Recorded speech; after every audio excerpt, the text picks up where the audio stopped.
سوچ دی بس یزید باره کې چونکه د امیر معاویه زوی دی نو کته د یزید ډیر بد وی خدا ګارانټی را تارا کې چې په امیر معاویه به اعتراض نه کینو صحیح دا وای تاریخ کتابونه مخه تکي دا پای کې یزید باره کې بلا خبرې لیکلي تاریخ ټول تاریخي خبرې دي ښا دا کسونه مذمتونه چې د یزید متعلق دي تاریخي خبرې دي او یزید باندې د اعتراضات یو لوی انبار کېدا ایسر زمون سره سروکار نشتا او که په صحابي اعتراض کې د غریوان نه بدینی سم بیا که په صحابي اعتراض کې نو بیا د خیر نشتا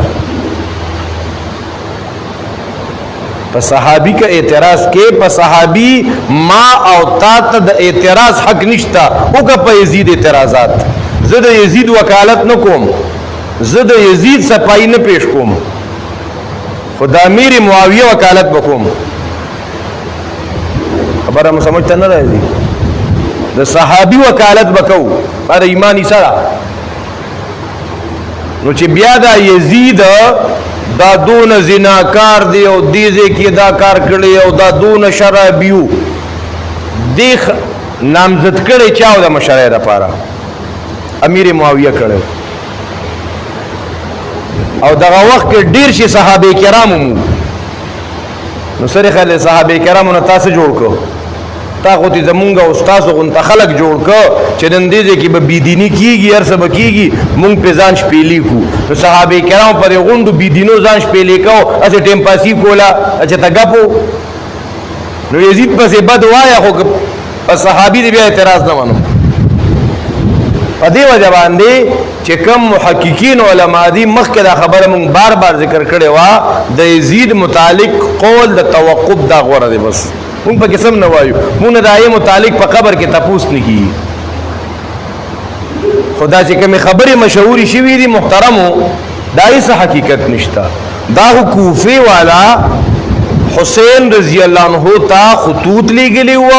به وسره دوکه کړی دا بیا هغه شانتینو چونکه د محرم یا شوا د محرم په حواله سره سکه مونږ ډیر علاقو کې مسلمانانو لري د سبیلونه لګولي وو درا واپس په نقش قدم روانو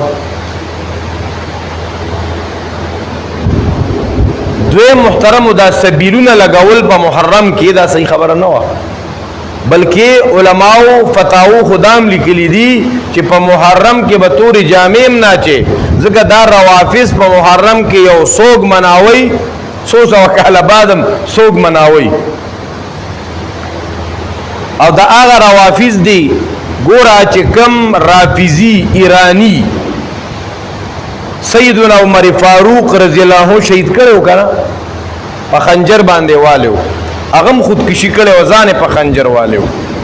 او د حسین دا قاتلان کال په کال باندې ځان وخی لګیای په دې رس کې سبیرونه لکول نظرونه نیاز د حسین په نوم باندې ورکول دا ډیر خلک یې لکه پنجاب کې ډیر خلک دي په محرم کې زې په غټ غټ بالټي لګولیو سبیرونه لګول دا په شربتو دی مور خوشي تشي په وباسي دا سکل ناروا دي دا حرام دي دا د غیر الله په نوم نظر نیاز دی بیا محترم وسوک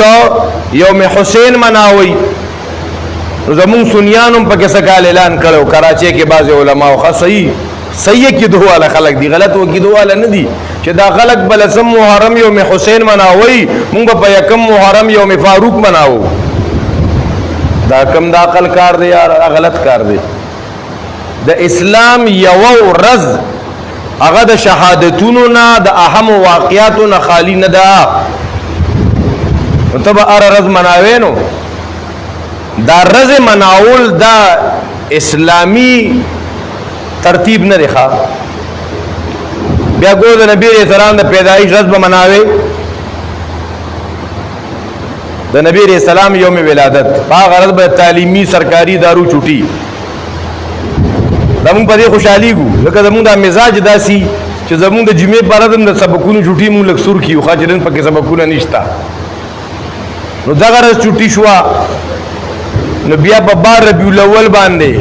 12 وفات چوټي بکې پیغمبر په 12 ربیع الاول وفات شوی دی په یکم محرم باندې یوم عمر شو، په لسم محرم یوم حسین شو، نو بیا په بل تاریخ باندې یوم عثمان شو، نو بیا یوم علی شو، یوم معاویه شو، ورپسې زا نو بیا چې دی خوا راځي دي ته پکې بیا اقبال دی او قائد دی او سر سید خان دی، دا پکې اډو پاتې نشي. بیا داسې اسلامي ترتیب نه دی محترم. بیا زمون ډیر خلک د حسن حسین سره د سیدنا علی صاحب سره رضی الله عنهم و ارضاه د دې سره لفظ ټکی د امام لیکي، د امام مقتدا ته وایي، خو ته دا لفظ د امام د ابوبکر سره ولې نه لیکي، د عمر بن خطاب سره ولې نه لیکي؟